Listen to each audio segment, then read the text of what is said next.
J'ai toujours vu la mer comme ce lieu de divertissement où tout le monde va pour se baigner. Chez moi, on pêche dans les cours d'eau, les fleuves, les lacs, les lagunes. Mais ici, je ne savais ni où ni comment se déroulait la pêche. Je trouvais juste mon poisson au marché. Cette expérience m'a beaucoup appris. Que mon pays, le Gabon, avait un territoire maritime que l'on appelle zone économique exclusive, presque aussi grand que son territoire terrestre. Il y a toute une partie du Gabon dont je n'avais même pas idée, avec une immense biodiversité. Mais si le bateau n'a pas totalement chaviré, la pêche, comme elle est actuellement pratiquée, met la zone économique exclusive en danger. Les poissons se font de plus en plus rares, les écosystèmes sont menacés, toute la chaîne alimentaire est menacée. La zone économique exclusive est si grande que des réseaux illégaux s'y sont développés et multipliés. Je fais partie de ceux qui feront tout pour que le bateau ne chavire plus.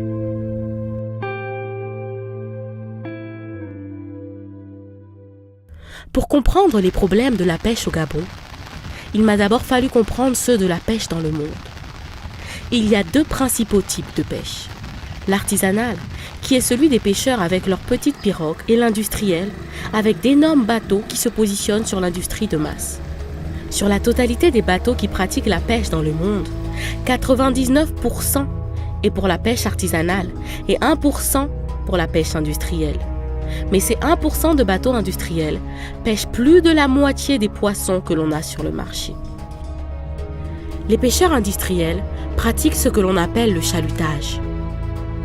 En bas, dans l'eau, ils placent des chaluts et les remontent à la surface avec des poissons pris au piège. Le chalut ramasse tout sur son passage. Il utilise des filets qui sont très grands et qui ont de petites mailles. Au Gabon, on pratique principalement le chalutage démersal ou chalutage de fond. Le chalutage de fond est le plus dévastateur, car il racle le fond marin et détruit l'habitat naturel des poissons. Il y a tant de choses qui se passent en mer et tant de choses qui se passent sur ces bateaux. Mon travail est d'aller observer et rendre compte à l'État, afin que l'État ait une meilleure visibilité et un meilleur contrôle. Je surveille ainsi les bateaux de pêche industrielle en suivant les faits et gestes de l'équipage du début à la fin de leur marée. Voici ce que j'observe. Lorsque les pêcheurs effectuent la première lancée de filet, la quantité de poissons me paraît énorme. En effet, ils en pêchent beaucoup trop. Ils effectuent ce que l'on appelle une surpêche et notre Gabon en subit toutes les conséquences. Par exemple, en un mois de pêche, ce bateau a pris près de 80 tonnes de poissons. Cette pêche n'est pas durable. C'est ainsi que les poissons se feront de plus en plus rares, qu'ils deviendront de plus en plus chers et que nos enfants n'en auront plus.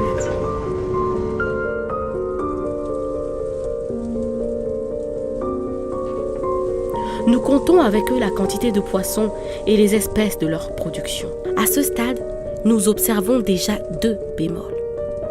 Ils en déclarent souvent moins que nous en comptons, peut-être pour avoir moins de taxes. Et ils déclarent tout vendre au Gabon. Mais il y a des espèces que nous ne retrouverons jamais sur nos marchés. J'ai appris que la reproduction de nos ressources halieutiques était menacée, car ces bateaux prennent les poissons, les tuent et les rejettent. Vous voyez ? Ils sont tous morts. Si pourtant ces pêcheurs viennent pour certaines espèces, leurs filets, eux, ne font pas le tri. En plus des espèces ciblées, les chalutiers prennent et tuent toutes les autres. Et ce qui n'intéresse pas les pêcheurs est systématiquement rejeté. Sur 100 tonnes de poissons pêchés, on estime qu'ils en prendront 60 pour en rejeter 40. Dans notre cas, pour 80 tonnes de poissons pêchés, nous avons 26 tonnes rejetées, ce qui est un énorme gâchis. Il vide la mer de ce qui lui est indispensable vivant pour le rejeter mort et inutile.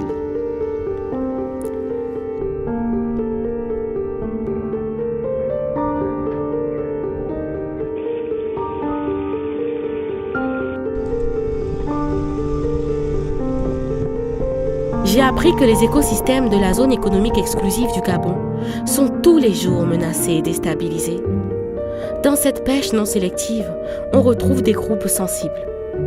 Ceux-là qui, contrairement à certains autres, jouent un rôle capital dans la chaîne alimentaire. J'entends par là qu'ils ont des fonctions irremplaçables et que s'ils meurent, c'est toute la planète qui en prendra un coup.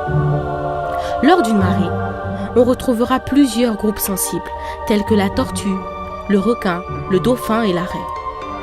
Mais la pêche industrielle fait fi de cette information.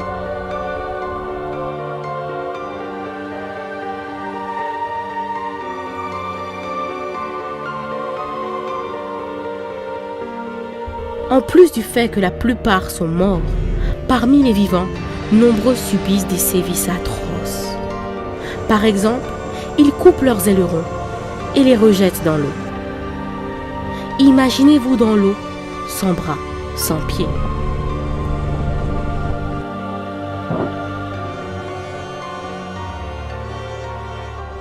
Tout le monde perd à ce qu'il n'y ait plus de poissons. Et pourtant, il suffit de peu de choses pour une grande durabilité. Ce qu'il faut comprendre, c'est que chaque espèce fait partie d'un équilibre. La Terre, c'est comme une grande balance. Dès que tu prends une ressource quelque part, ça crée un déséquilibre ailleurs. Lorsque ce déséquilibre est trop grand, la Terre n'a pas le temps de compenser. Nous avons besoin de cette pêche pour nous nourrir. Il n'est pas question de l'arrêter, mais de la réguler, de telle sorte à ce que nous puissions toujours avoir du poisson. Heureusement, il y a vraiment de quoi être optimiste, car l'État met tout en œuvre pour que la pêche au Gabon devienne durable. Depuis 2013, Gabon Bleu a été mis en place. Parmi ces acteurs, il y a le Conseil national de la mer, l'Agence nationale des parcs nationaux, le ministère de la pêche et de l'élevage et différentes ONG. En 2015, l'Agence nationale des pêches et de l'aquaculture et ses différentes entités se sont battues pour créer un cadre légal propice à cette lutte. C'est ainsi qu'une suite d'arrêtés ont vu le jour. Nous avons notamment l'arrêté 10, portant détermination des dimensions d'émaillage des filets et engins de pêche, qui a été fait le 11 mars 2015. Celui-ci a donc pour objectif de faire en sorte que le bateau de pêche ait des filets permettant de laisser passer les petits poissons. L'arrêté 26, portant réglementation de l'utilisation du dispositif d'exclusion des tortues marines, appelé TED. Les TED permettent de faire en sorte que la tortue ait une voie de sortie dans le filet. L'arrêté numéro 39, portant conditions et modalités d'octroi, de suspens, de retrait et de renouvellement des titres de pêche et de l'aquaculture en République gabonaise, a été fait le 16 juillet 2015. Et déjà, depuis 2013, il y a eu une restructuration de la pêche. On est passé de 50 à 24 chalutiers. Car pour une meilleure gestion des ressources naturelles, on devait limiter la flotte. L'arrêté 40 porte interdiction des rejets par les bateaux de pêche et a été fait le 17 juillet 2015. Désormais, il est strictement interdit d'effectuer des rejets. On appelle rejet en mer tout ce qui est pêché, tué, inutilement puis rejeté. Afin de s'assurer que les mesures sont appliquées par les pêcheurs, l'Agence nationale de la pêche et de l'aquaculture s'est dotée depuis octobre 2015 de son premier bateau permettant d'effectuer des contrôles en haute mer. Son nom est le Vagabond. Il permettrait également d'effectuer des recherches. Depuis avril 2016, l'Agence nationale de la pêche et de l'aquaculture, la Marine nationale et Sea Shepherd se sont associés et ont créé l'opération Albacore, qui durera 6 mois. Ils effectueront une surveillance des pêches et une formation des Gabonais. Pour que nous ayons toujours du poisson à l'avenir, la restructuration de la pêche doit assurer un minimum d'impact. Il ne s'agit pas d'une bataille entre l'État et les armateurs. Les compagnies de pêche aussi pourraient faire faillite. Les poissons seraient de plus en plus rares et les écosystèmes aussi. Avec une gestion durable, vous et moi aurons toujours du poisson et les pêcheurs pourront continuer pendant longtemps.